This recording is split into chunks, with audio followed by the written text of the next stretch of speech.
Greetings and welcome to Voices from Albion, the Magnetic Minstrel podcast. My name is Richard McPherson and I'll be your host tonight. Get yourself a nice cup of tea and perhaps a wee dram of some single malt whiskey and sit back while I tell you the tales of the lost Albion Empire and the musical saga of Magnetic Minstrel.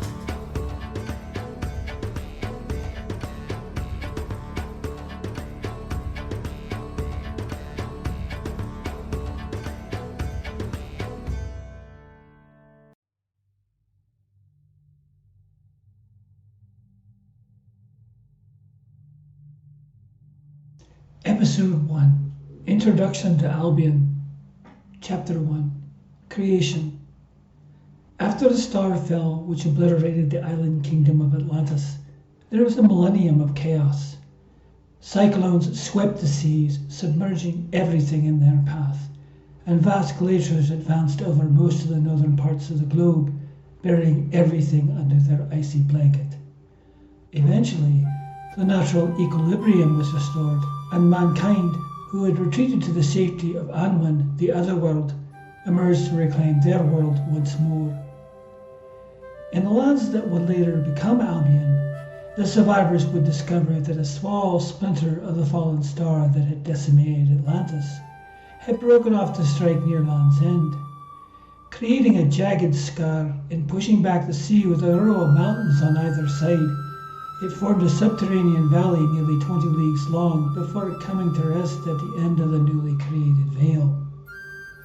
After nature had taken her course and the meteor cooled, the ancient peoples wandered into the vale and claimed it as their own, settling up and down the length of the valley. They would call it the Vale of Leoness, and it would be a magical sanctuary after all they had endured.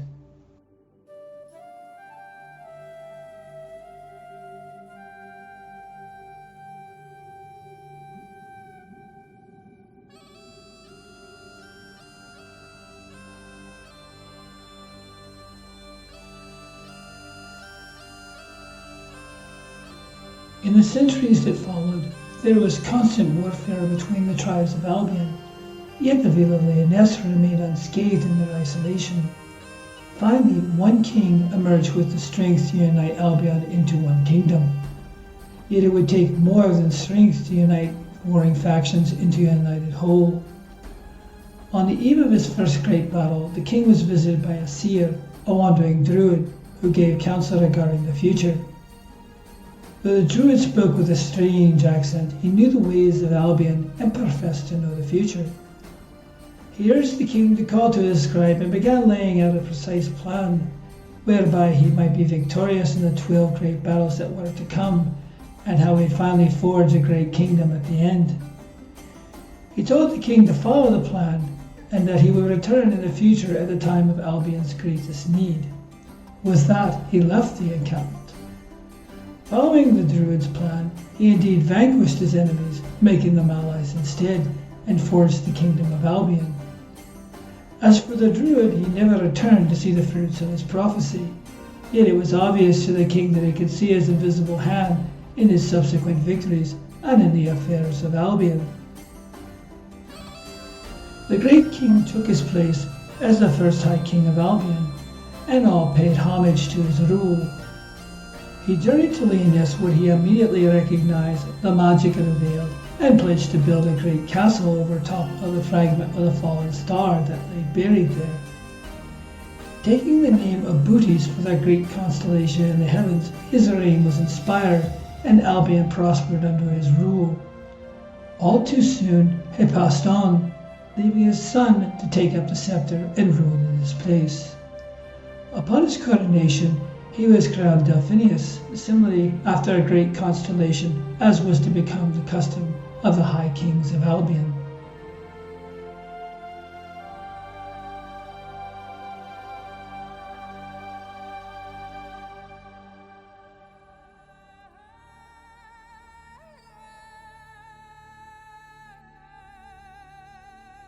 On the night of his assumption, he was visited by the same druid who came to see his father. This time the druid's visit was measured in years, and he became advisor to Delphinius. He urged him to take on the title of emperor, as Albion was soon to become a great empire. Delphinius gave him the honorarium of Silverbrow for his great wisdom and knowledge in the affairs of Albion, yet always known for his peculiar accent and the strange reddish and blonde coloration of his hair. He was proclaimed Bard of Albion, and under his guidance the College of Bards was created. Head up in the name Taliesin, and the name of Taliesin Silverbrow arose. Silverbrow would be the founding force in the kingdom, which would later become the Great Empire. Bootes and later his son Delphinius suspected the Druid to be an enchanter or even an angel pledged to intervene in the affairs of men. Yet it was the curious token which he first gave to Bootes who passed it on to his son, Delphinius. A silver coin of unusual artifice like none had ever seen. It became his hallmark as Silverbrow possessed its companion and presented as a token of his arrival. Silverbrow laughed when he heard the tales of his guise of a mage or angel in disguise. He remarked that he was merely a man whose destiny was to aid in Albion's creation.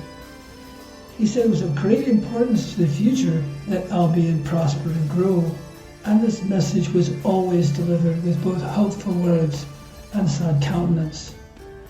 The secret of the Bard of Albion eventually became known to the emperors of Albion, and was always held in the highest esteem. For the start of Albion is always the chronicle of its empire, as well as its greatest bard.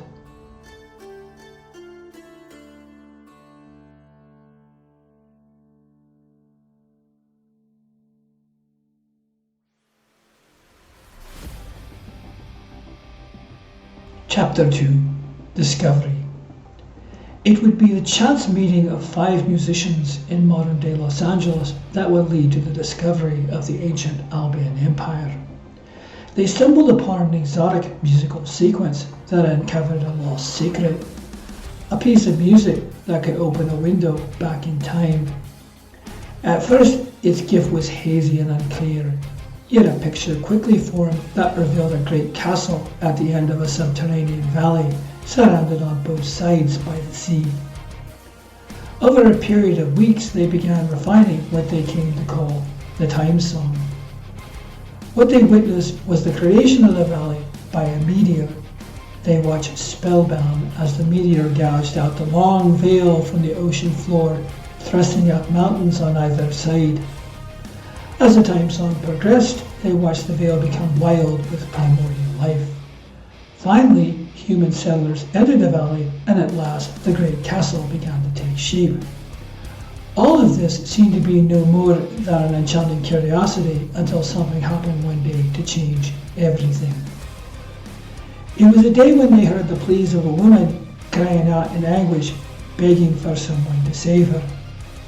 At first, she was just a disembodied voice that drifted into the periphery of the Time Song, with her siren song plea for help. Only after a few weeks did she actually appear in the window of the Time Song. She was struggling in a prison of light with luminous shackles which bound her. It was a few days later when fierce Santa Ana winds began to kick up in the Los Angeles basin that they achieved a breakthrough. In the midst of a powerful thunderstorm with overwhelming thunder and lightning, the vision of the Time Song changed dramatically. They pierced the heart of the great castle, plunging downward into its very dungeons. There, suspended in a tower of light, was the woman they sought. What happened next was completely unexpected, as the woman was jerked free of her bonds and pulled through the window in time and into the surprised arms of the band's architect, Aneirin Harper. Utterly fascinated and completely speechless, they watched as she looked into Aneirin's eyes, and the light of recognition came into her eyes. She wrapped her arms lovingly around his neck and kissed him tenderly, and then more passionately. Naming him Taliesin Silverbrow, she declared that he was well known to her.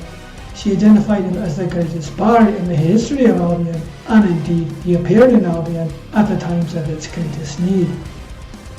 Seeing his confusion, she shyly introduced herself as Princess Calestra, daughter of Emperor Lyre, third of his line. She had been kidnapped by the archdruid Vandro, and held in his sanctuary at the Ring of Shadows. Her father had been exiled by Vandrel, who had taken control of Albion to rule as regent with his dragon horde. She had called to him in her isolation, praying that he would come and free her from her imprisonment. As the time song began to break down and she was pulled back into its window, she pleaded with him to undertake the journey to Albion and save her.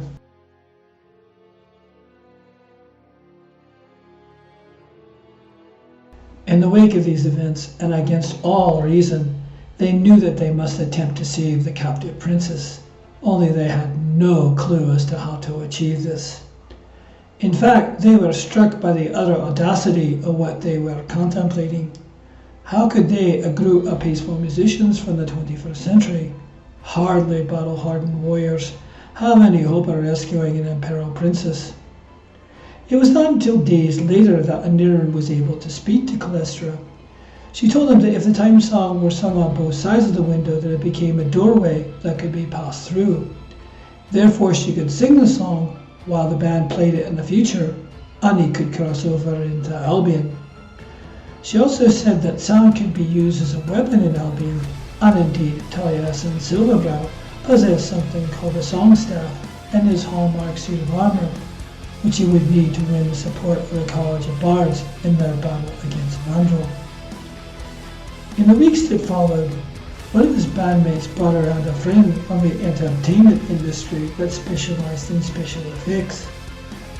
Intrigued by Anirin's questions, he came back several weeks later with a suit of Kevlar armor and a sonic staff that could emit high-frequency sound through an amplifier and speakers housed in the suit. At first, Anirin felt foolish when he donned the armor and tested the staff. Yet there was no denying its elegant creation, and when he used the staff for the first time, it shattered every glass in the studio. One of the band members, Vivian Witherspoon, remarked on Anirin's appearance as a modern-day knight and christened him the Magnetic Minstrel. The name stuck and indeed resonated with all of them as the name for the band. With their confidence bolstered by the demonstration of the song staff, the band returned to the studio and played the time song once more. While they could open the time window, they were still unable to make the crossing to Albion. A final critical element was missing. It was an issue that was resolved in the most unexpected way. The drummer, Tatum Young, came to band practice one day with a surprise guest. Her name was Valentina Prokolova, and she was a fantasy artist newly arrived from the Ukraine. When Tatum told her about the time song, at first she thought he was mad. Only the more he told her, the more intrigued she became. She watched for the first time as they played the song, and she caught her first glimpse of Albion.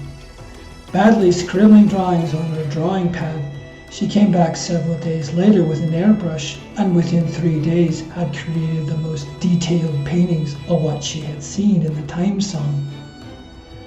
When the band saw her work, they marveled as if it was just like standing in the Vale of Lyonesse. This time, when the band played the time song, there was a jolt, and all of them were instantly translated across some unseen threshold to a high amphitheater in the mountains above the valley. The air was crisp and clear, and below they could see the soaring magnificence of Castle Dorn. They were standing in Albion.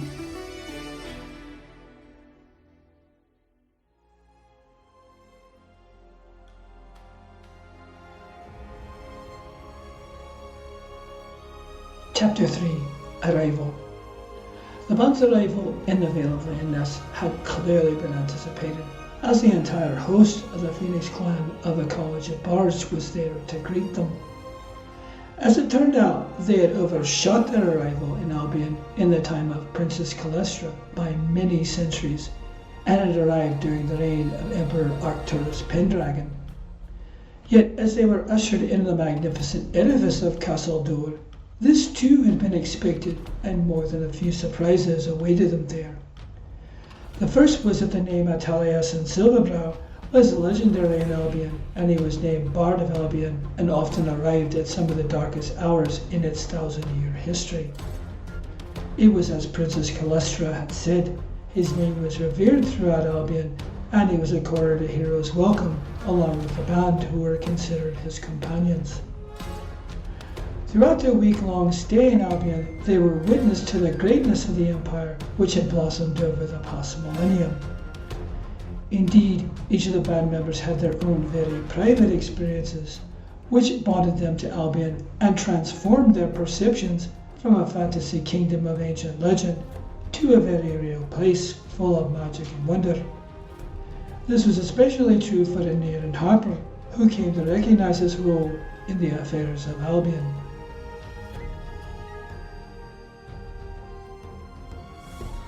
At week's end there was a fabulous feast, at which point many of the folk of Albion made a pilgrimage to the Vale of Lyonesse in order to attend the festivities and behold the return of Salius and Silvervale, which might only happen once in their lifetimes.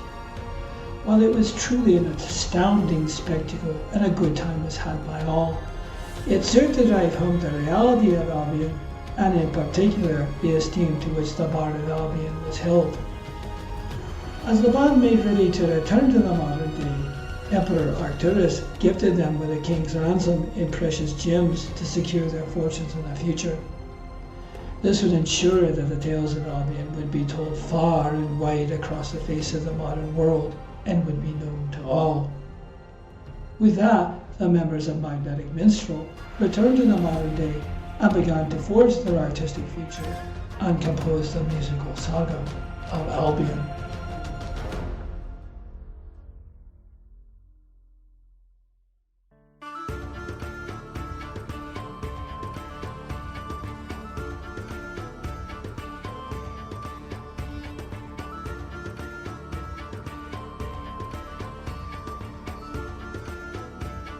This has been Voices from Albion, the Magnetic Minstrel podcast. I hope you have enjoyed the show and will tune in next time for the next episode. If you want to know more about the Lost Albion Empire, please go to staralbion.co.uk, and if you're curious about a band Magnetic Minstrel, please go to magneticminstrel.co.uk. So, until next time, stay safe in this uncertain world, my fine lads and lasses, and fare thee well. Voices from Albion, the Magnetic Minstrel podcast, is a production of Caramore Audio. Copyright Richard McPherson, 2020, all rights reserved.